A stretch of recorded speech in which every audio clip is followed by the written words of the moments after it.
Hey guys, welcome back to another video. It is August 1st, which is crazy to me because I cannot believe it's like already halfway through 2019, but I'm here in one of my other rooms I never actually film in. Got all the Hot Wheels in here. Husband is obsessed, but I also help feed into that obsession. But anyways, I just want to hop in here and just make a very quick video. I wanted to share something that kind of just randomly came to me one evening, just thinking about how, especially I guess like working with a lot of different and new clients, is it's to this point where like people are like, oh crap, I'm fat, I'm not happy with who I am. Okay, tell me what I need to do to eat better. Tell me what vitamins and shakes I need to take. Just give me everything I need to do. And it made me think that how we like either do an all-in, and even clients that are overweight, and this isn't a disrespectful thing, but it's like a, well, I'm all or nothing. Well, it's like, so you're all in to be unhealthy and all of a sudden all in to be healthy. You can say that, but we cannot just start juggling 20 different things new into our current life.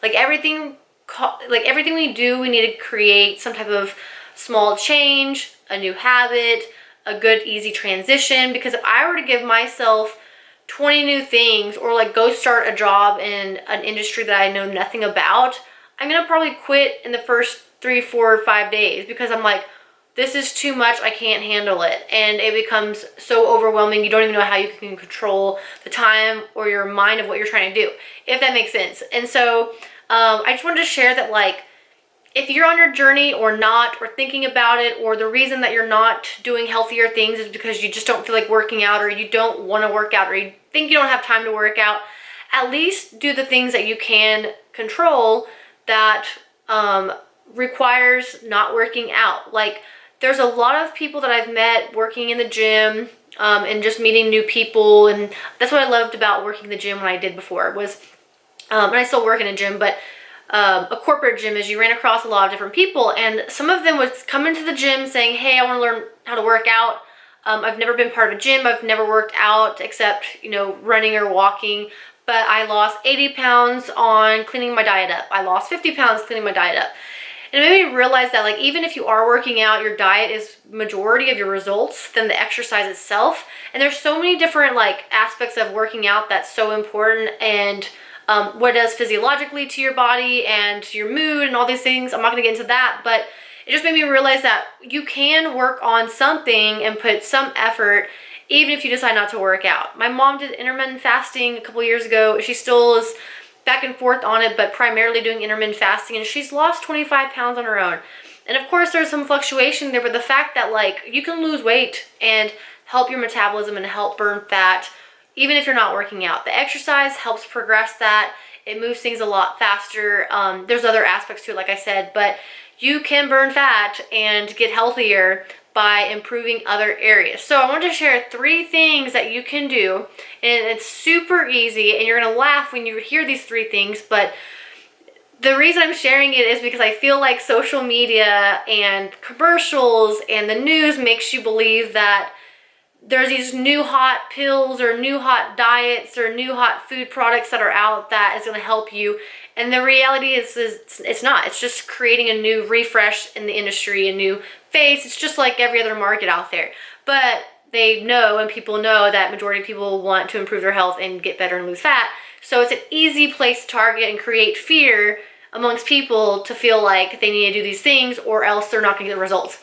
Especially in our crazy busy lives. Like, we're all busy, even fitness people. So I wanted to say that these 3 things. All right, so for the first one, it's going to be so easy: micronutrients. If you're improving like fruit and vegetable consumption, it's going to help combat free radicals. It's going to help improve gut health and digestion. Your organs and everything in your body is going to work more efficiently. Think about yourself as a machine. I've talked about this before, is your body's a machine, and if there's things and cogs and things just like blocking that machine, it's not going to work as efficiently. It's going to start trickling and affecting other things in the machine. So the same thing is with your body. If you can have your organs in your body and everything working more efficiently, you're going to feel better. It's going to naturally help with your metabolism.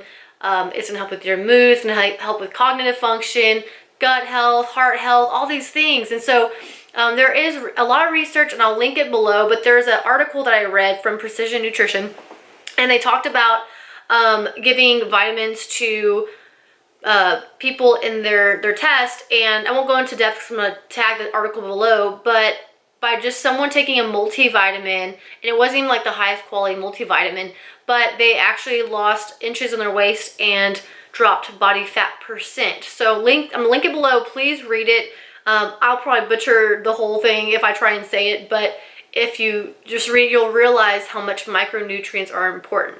Now, we can't get enough fruits and vegetables in our diet, honestly. I take a multivitamin every day. I have my own foundational stack, but just starting with square one, which is improving the whole foods that you're consuming, because diet is everything.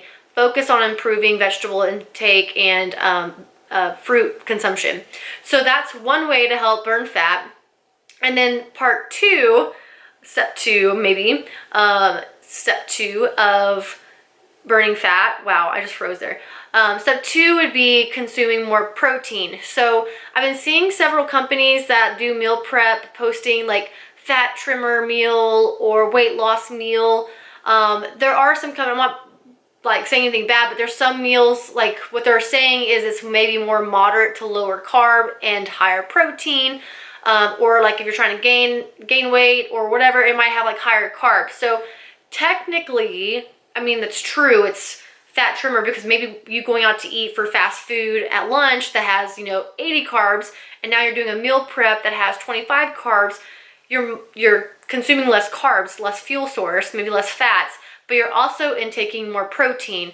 So protein is really important because for one, it's good for your immunity, your bones, your skin, your brain, tissues in your body. And also it has a higher thermic effect on the body. So that means that when you consume protein, it's going to take a lot more energy for your body to break that down. So think about burning more calories from that. You're also preserving more muscle mass and causing more protein synthesis, allowing your body to be in a fat burning state and keep your metabolism a little bit more, I'd like to say, like kind of primed. So that's why intaking enough protein in your diet is going to help with fat loss. A lot of our diets, and what I've seen with clients, I can't talk for everyone that's listening to this video, but a lot of our diets are high fats and high carbs, and those are both fuel sources. Now, if our glycogen storage in our bodies are full in the liver and in muscles and everywhere of fat, and the fat cells are full, the rest is going to spill over, not fat cells, the rest is going to spill over from stored glycogen into the fat cells. So that's how you start gaining more fat. There's nowhere that's getting burned, used, or stored. And so if you can improve more protein intake, it's going to help keep your calories at a good, healthy place. Also help naturally reduce your carb and fat intake, and also keep you full better through the day. So I would recommend having 1 gram of protein per goal body weight you want to achieve. There's some ways around it, yada yada, but just keep that structured. So let's say you're 200 pounds and you want to be 170 pounds. Consume 170 grams of protein. If you're 160 pounds and you want to be 130 pounds, consume 130 grams of protein. Just like everything else, it takes time to work up to that number. Don't be overwhelmed, but like if you're consuming 80 grams right now every day, work on 100. Once you achieve 100, then do 110. Just slowly making those progressions. So that was step 2. Step 3, the last rule of thumb to burn fat. I don't even know if I'm using these words right. The last thing that I would say is easy way to burn fat without exercise is to control stress and control cortisol levels. So your cortisol is a stress hormone. And so when you're really stressed and you're constantly at a high cortisol level, your body has a hard time burning fat, and it's going to burn muscle, and you're just going to be in this crazy state, stress state. You're going to have a hard time burning fat. It's a good way to really plateau. So I would recommend getting solid 7 to 8 hours of sleep every night. If you can't, because I know I can get that sometimes from clients, if you cannot get solid 7 to 8 hours of sleep at night, get in bed earlier and rest. Try to find time to get more sleep and rest. If that also means on the weekend, sleeping in if you can, taking a nap, maybe at work, allowing your body to rest more. Even if it's a 10-minute break, a 5-minute break. I remember when I worked in retail, I would go for like 10, 12 hours, and I felt so exhausted when I got home. I just wanted to nap, and I didn't want to nap because I had so much to do, and it was just this cycle, and my body was just so stressed. And I remember when I started to actually like take my breaks, even if it was like 10 minutes. So I would take like 2 10-minute breaks in the day. Out of the amount of hours I'm working, it's like, you deserve that for yourself. And so I started doing that, and I noticed I wasn't as tired when I got home. I could sleep better. I wasn't so like, you know, just riled up in my head, and just my brain's just going nonstop. And so I just allowed myself to have little breaks. So those were little ways that helped my body rest, even if I wasn't fully resting. But those little things of like better sleep, sleeping in when you can, taking naps if you can, taking deep breaths. And I don't want to call walks, like, I think walks are not considered necessarily full exercise. It is, but if you can just, you know, if you're at work and just walk down the hallway or walk around the building, that's more about like just kind of mental break, but it can also help you with that mental stress. And so stress comes in 2 forms, mental and physical. So I'm going to reiterate the 3 things: micronutrients, whether it's fruits and vegetables or multivitamin, protein intake for your goal, and third is rest and recovery. Work on those 3 things, and then once you start getting better at it, you're gonna get results, and then you can start implementing exercise. But don't get overwhelmed doing everything at once. And I promise you, you're gonna be just happy, and you're also gonna feel better doing those 3 changes. I don't want to call them small because they're not, but once you start doing those changes, you will see results, and you're just gonna feel so good. So thanks for listening to me and these short little tips.